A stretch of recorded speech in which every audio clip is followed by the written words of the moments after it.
Last lecture मध्ये magnetic field due to current carrying solenoid तर त्याचा फॉर्म्युला डिराइव्ह केलेला होता. B is equal to mu 0 n into I. Current flowing through the solenoid, n number of turns per unit length.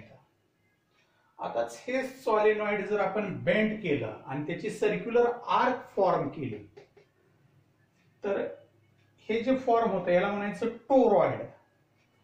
आता हे toroid form होतं त्यावेळी इथं त्याची इनर रेडियस असेल हे आणि हे आउटर रेडियस आणि हे जे असेल suppose it is average radius and it is denoted by small r. Current I flowing through this toroid. हे टोरॉइड आहे, एव्हरेज रेडियस r आहे आणि त्याच्यामधून I करंट फ्लो होत असताना त्याच्यामुळे प्रोड्यूस होणारा मॅग्नेटिक फील्ड डिटरमाइन करायचा आहे. मग फॉर्म्युला कोणता तर Ampere's law. Magnetic induction, its line integral along the closed loop is equal to mu 0 times net current. आता पहिल्यांदा हा स्केलर प्रॉडक्ट सॉल्व करायचा. Line integral of magnetic induction it is equal to b dl cos theta, b dl cosine of the angle. आता हे Diehl कुठं तर Diehl जे आहे हे जी रेडियस आहे तीच क्लोज्ड लूप कन्सिडर केली किंवा एम्पिरियन लूप. काय करावं लागतं तर जे करंट्स आहेत हा नेट करंट आहे, आपण जिथं तो करंट आहे तर तिथं क्लोज्ड लूप कन्सिडर करावी लागते. तर आर रेडियस जे आहेत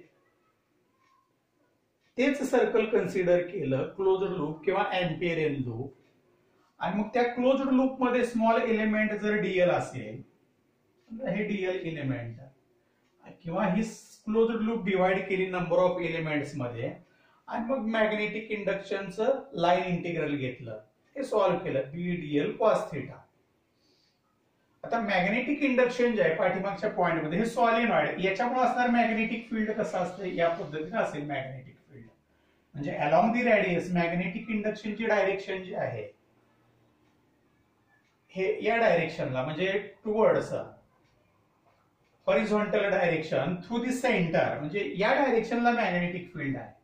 म्हणजे मॅग्नेटिक इंडक्शन जे आहे हे असं असेल बी बार किंवा इथं हे असं असेल बी बार या डायरेक्शनला. म्हणजे इथं थीटाची व्हॅल्यू जी आहे theta is equal to 0 degree, cos theta is equal to 1. Therefore line integral of magnetic induction B bar dot dl bar is equal to B dl. परत हे सिंप्लिफाय केलं, it is equal to B integral of dl. आता हे सगळे जे dl आहेत तर याचे ऍडिशन घेतलं या सर्कल वरती आर रेडियस असणाऱ्या सर्कल वरती. मग हे इंटिग्रल डीएल जे आहे it is equal to line integral of magnetic induction along the closed loop it is equal to B into 2 pi R असं इक्वेशन येईल. Suppose equation number 2. R radius, R average radius असणार toroid आहे आणि त्याच्यामुळे produce होणार magnetic field determine करायचं आहे. मग एव्हरेज रेडियस आहे त्याच डायरेक्शनला क्लोज्ड लूप कन्सिडर केलं, डिवाइड केलं नंबर ऑफ एलिमेंट्स मध्ये आणि मग याच्यावरती असणारं लाईन इंटिग्रल या पद्धतीने लिहिलं. Line integral of magnetic induction around the closed loop is equal to simplify केलं याचा scalar product B DL cos theta. Magnetic induction एलिमेंटला टँजंट आहे, theta is equal to 0, cos theta is equal to 1. B DL integral of DL, B constant आहे बाहेर घेतलंय, integral of DL is equal to circumference of the circle आणि मग हे एक equation आलं. आता असं असं दुसरं इक्वेशन कोणत्या टर्मच्या साहाय्याने डिटरमाइन करायचं, याच्या साहाय्याने डिटरमाइन करायचं, म्यू झिरो आय नेट. आता ते डिटरमाइन करण्यासाठी number of turns per unit length consider केली. सपोज स्मॉल एन हे आहे number of turns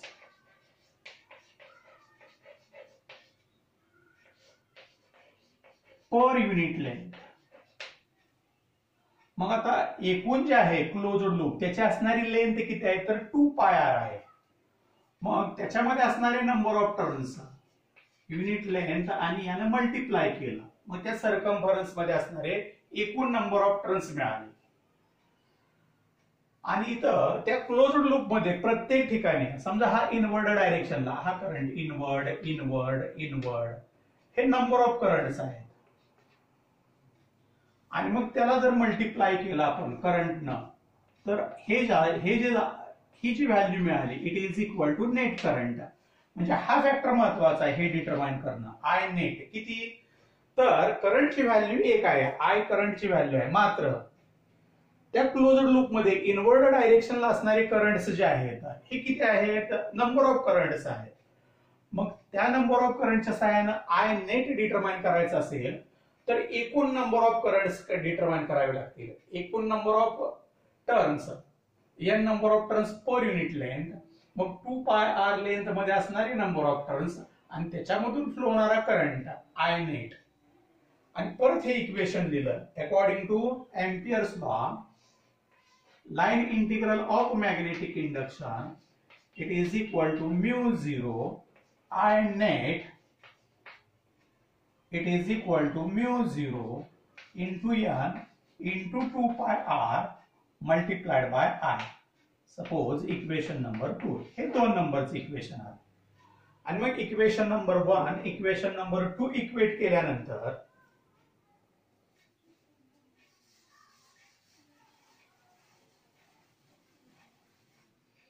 equate equation number 1 and 2 b into 2 pi r it is equal to mu 0 n into 2 pi r into I.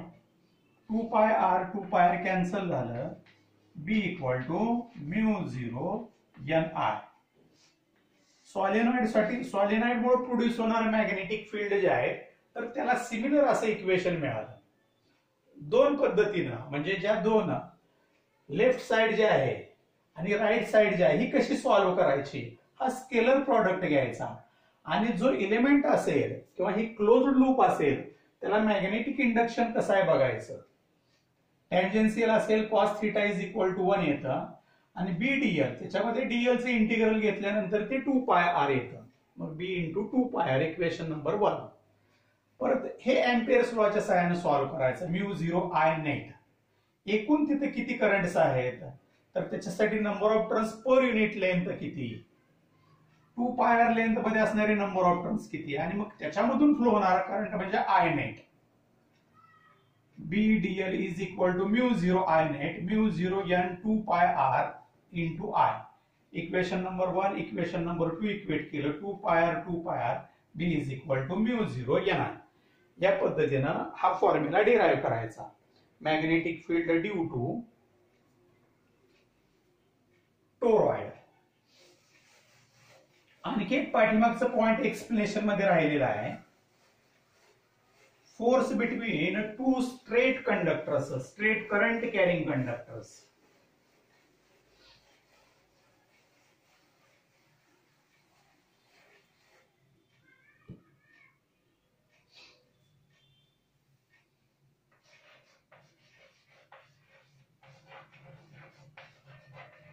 Force between 2 straight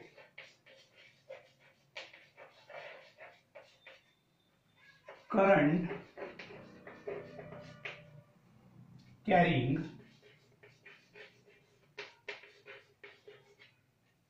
conductors.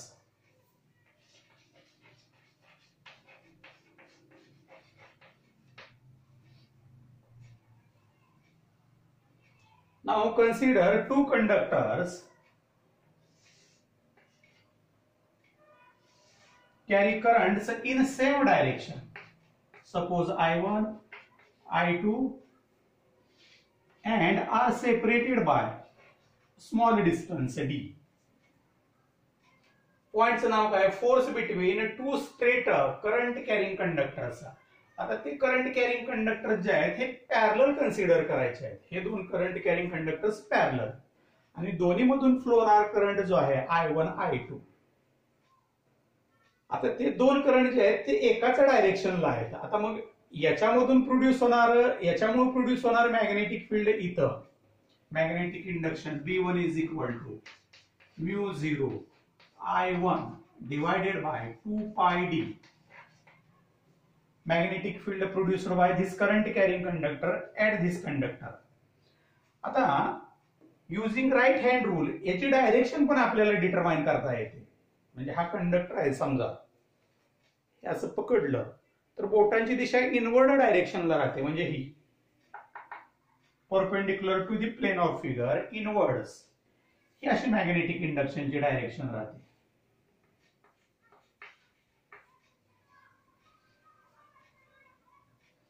आता second current carrying conductor in magnetic field B1 it experience a force. आता इथं करंटची direction आणि magnetic इंडक्शनची direction, current हा forward आहे आणि magnetic field inward आहे. ते दोन्ही एकमेकाला 90 डिग्री मध्ये आहेत. मग याच्यावरती एक्झर्ट होणारा फोर्स जो आहे force on second conductor it is equal to I2 length of the conductor multiplied by magnetic induction. It is equal to I2 L μ0 I1 divided by 2 pi d. It is equal to μ0 I1 I2 divided by 2 pi d into L. तर हे force equation आलं. आता त्या फोर्सची direction पण fix करता येते using Fleming's left hand rule. हा फ्लेमिंग्स लेफ्ट हँड रूल आहे. Stretch middle finger, four finger and thumb of your left hand mutually perpendicular to each other. If forefinger gives direction of magnetic induction, middle finger gives direction of current, then thumb gives direction of the force on the conductor.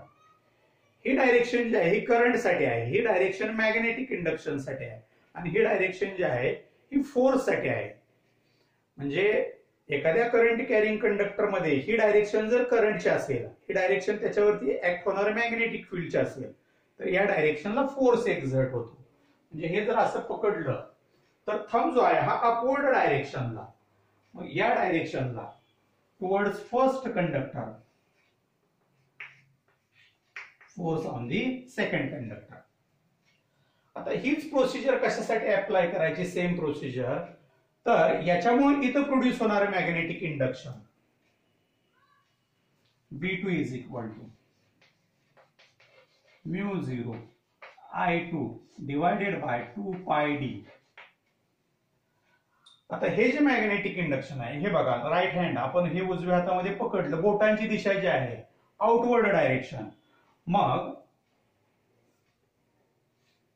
या डायरेक्शनला ते B2 असेल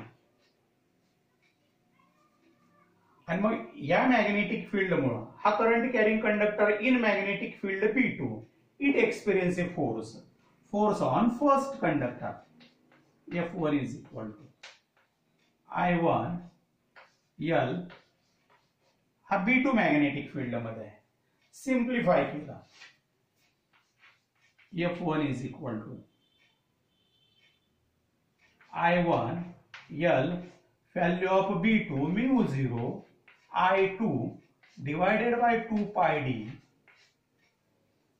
It is equal to μ0 I1 I2 divided by 2 pi d into L. म्हणजे दोन्ही फॉर्म्युले जे आहे F2 साठी असणारा formula, F1 साठी असणारा फॉर्म्युला, दोन्ही फॉर्म्युले सेम आणि तेच फोर्स पर युनिट लेंथ डिटरमाइन केलं. हा टोटल L लेंथ वरती एक्झर्ट होणारा फोर्स हा, किंवा याच्या L लेंथ वरती एक्झर्ट होणारा फोर्स हा, युनिट लेंथ वरती एक्झर्ट होणारा फोर्स याच्या साहाय्याने जर डिटरमाइन केला Suppose the small f is equal to f1 divided by L. It is equal to f2 divided by L. म्हणजे f1 divided by L, f2 divided by L. Same formula येतो. हे बघा μ0 I1 I2 divided by 2 pi d. μ0 I1 I2 divided by 2 pi d. It is equal to μ0 I1 I2 divided by 2 pi d. Force per unit length acting on each of conductor carrying currents in same direction. किंवा opposite डायरेक्शनला जरी currents असतील तरी हाच formula येतो की प्रत्येक unit length वरती exert होणारा फोर्स किती. आणखी जर करंट्स हे लाईक करंट्स असतील म्हणजे एकाच डायरेक्शनला करंट्स असतील तर फोर्सचं नेचर जे असतं ते पण एक्सप्लेन करता येतं. आता हे मॅग्नेटिक इंडक्शन असेल आणि हे करंट असेल. Direction of magnetic induction outward current हे असं होईल बघा. म्हणजे या डायरेक्शनला मॅग्नेटिक इंडक्शन, फॉरवर्ड पुढच्या बाजूला करंट असेल आणि थंब जो आहे हा डाऊनवर्ड डायरेक्शनला असेल. हे असं दाखवत आहे. आउटवर्ड डायरेक्शनला मॅग्नेटिक इंडक्शन, फॉरवर्ड डायरेक्शनला करंट, थंब जे आहे हे डाऊनवर्ड डायरेक्शनला म्हणजे या डायरेक्शनला फोर्स ऑन फर्स्ट कंडक्टर. मग हे दोन फोर्स जे आहेत फॉर लाईक करंट्स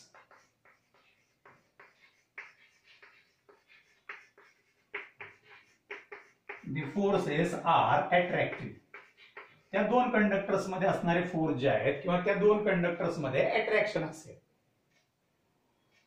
आता हेच जर फक्त डायरेक्शन बदलली याची तर काय होतं बघा. फॉर्म्युले सेम राहतात, फक्त मॅग्नेटिक एका करंटची डायरेक्शन जर बदलली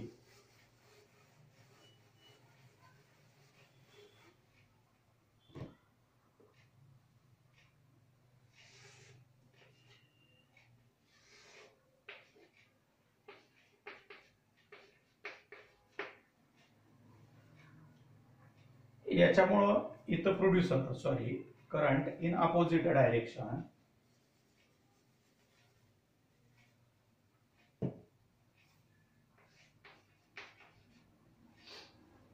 याच्यामुळे इथं प्रोड्यूस होणार magnetic induction right hand rule apply केला. फॉर्म्युला सेम असेल हा.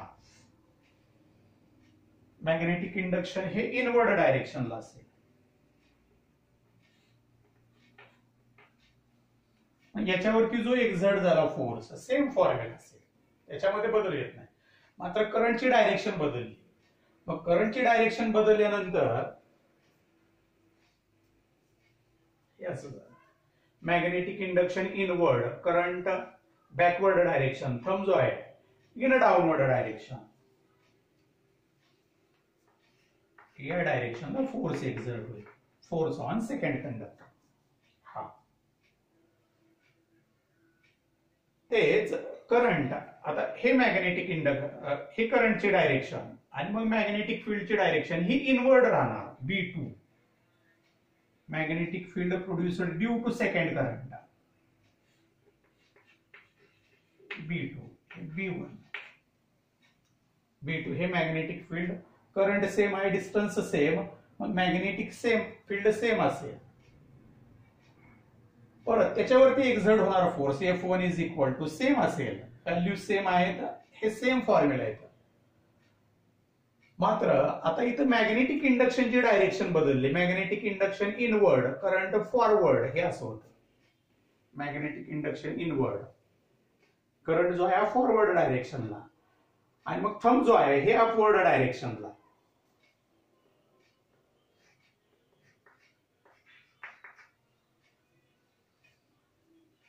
आणि मग जर अनलाईक करंट्स असतील, like currents forces are attractive, unlike currents असतील, in case of unlike currents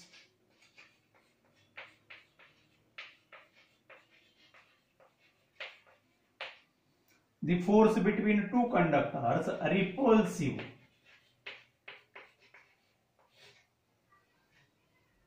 MCQ साठी हा क्वेश्चन पॉसिबल आहे.